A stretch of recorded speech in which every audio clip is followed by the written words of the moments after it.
ہر کسی کو پتہ تھا کہ ایک ہستی آنے والی ہے۔ میرے نبی صحابہ کو ایسے کوئی بات بتا رہے ہیں، اللہ کا تعارف کروا رہے ہیں، تو مکہ کا ایک دیہاتی کسی بستی میں رہنے والا وہ اپنے خچر پہ جا رہا ہے اور اس نے اوپر کوئی گھاس پھوس لادا ہوا ہے، کوئی شکار کیے ہوئے جانور ہیں۔ تو عرب جو تھے وہ ایک جانور تھا جس کو ہم کہتے ہیں گوہ، پنجابی میں کہا جاتا ہے اس کو ذب کہتے ہیں۔ تو وہ جا رہا ہے، اس نے دیکھا یہ محمد مصطفیٰ صلی اللہ علیہ وسلم تشریف رکھتے ہیں، بیٹھے ہوئے ہیں، آپ کے ساتھ صحابہ ہیں، اور صحابہ کون تھے؟ کمزور طبقہ تھا، کہیں بلال حبشی رضی اللہ تعالیٰ عنہ پھٹے کپڑوں کے ساتھ بیٹھے ہوئے ہیں، کہیں عمار ابن یاسر رضی اللہ تعالیٰ عنہ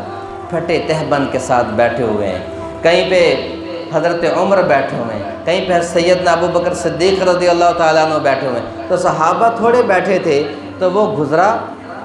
اپنے قبیلے کا سردار ہوگا، اکڑ سرداروں میں ہی ہوتی تھی، تو وہ گزرا، اس نے دیکھا صحابہ بیٹھے ہیں اور محمد بن عبداللہ رضی اللہ تعالیٰ عنہ علیہ السلام بیٹھے ہیں، تو وہ آیا اور اکڑ کے کھڑا ہو گیا اور کہنے لگا آپ ہیں وہ جس نے عرب کے قبیلوں کو ایک دوسرے کے ساتھ لڑا دیا ہے، آپ ہیں وہ جو کہتے ہیں کہ بتوں کے سامنے نہ جھکو، ایک کے سامنے جھکو۔ علامہ اقبال نے کیا کہا تھا؟ سلام اس پر کہ جس نے بے کسوں کی دستگیری کی،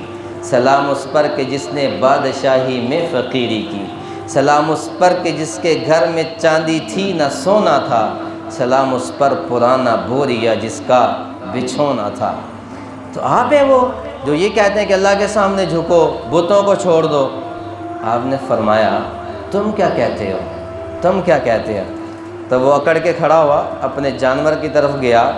گدھے کی طرف یا خچر کی طرف، اس میں وہ اتنا لمبا جانور ہوتا تھا پہاڑوں میں گوہ، اس کو اٹھایا، شکار کیا ہوا، عرب کھاتے تھے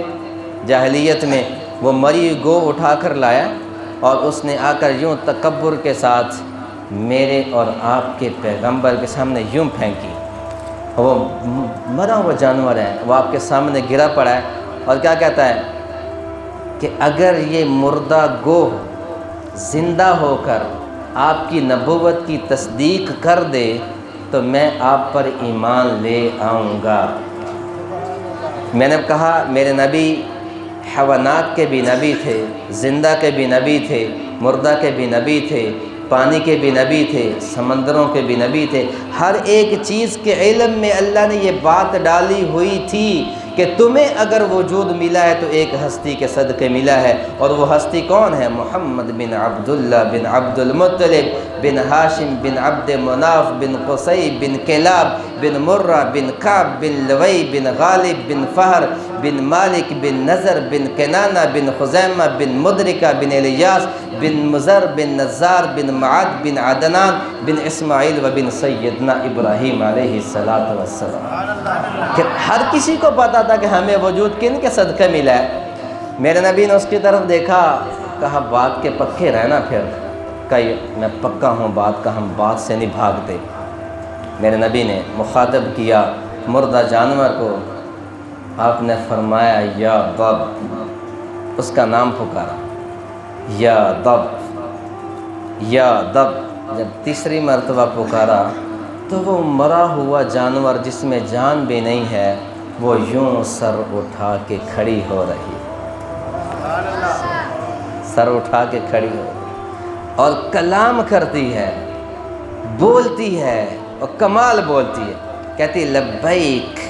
وسعدیک یا زین من وافا یوم القیامہ۔ سبحان اللہ، کیا کہتی ہے؟ یا رسول اللہ میں حاضر، میرے نصیب جاگے، میرے بھاگ جاگے، میں خوش قسمت ہو گئی، میں سہاگن ہو گئی یا رسول اللہ۔ آپ نے مجھے مخاطب کیا یا زین من وافا یوم القیامہ، اے قیامت کے دن کو خوبصورت کرنے والی ہستی، میں حاضر ہوں۔ وہ حیران کھڑا ہے، پھر آپ اس سے سوال کرتے ہیں من تعبد، تو کس کو مانتی ہے، تو کس کی عبادت کرتی ہے؟ تو وہ مردہ گوہ کہہ رہی ہے من فی السماء عرشہ وفی الارض سلطانہ وفی البحر سبیلہ، یا رسول اللہ میں اس کے عبادت کرتی ہوں جس کا عرش آسمانوں میں، جس کی حکومت زمینوں میں، جس کے رستے سمندروں میں۔ جب اس نے یہ بات کی تو آپ نے فرمایا اگر تو یہ سب کچھ جانتی ہے فمن انا، تو پھر میرا بتاؤ کہ میں کون ہوں، میرا بتاؤ کہ میں کون ہوں۔ وہ کہتی ہے انت رسول رب العالمین وخاتم النبیین، یا رسول اللہ یہ بھی بلا کو پوچھنے والی بات، آپ رب العالمین کے رسول ہیں، اور صرف رسول ماننا کافی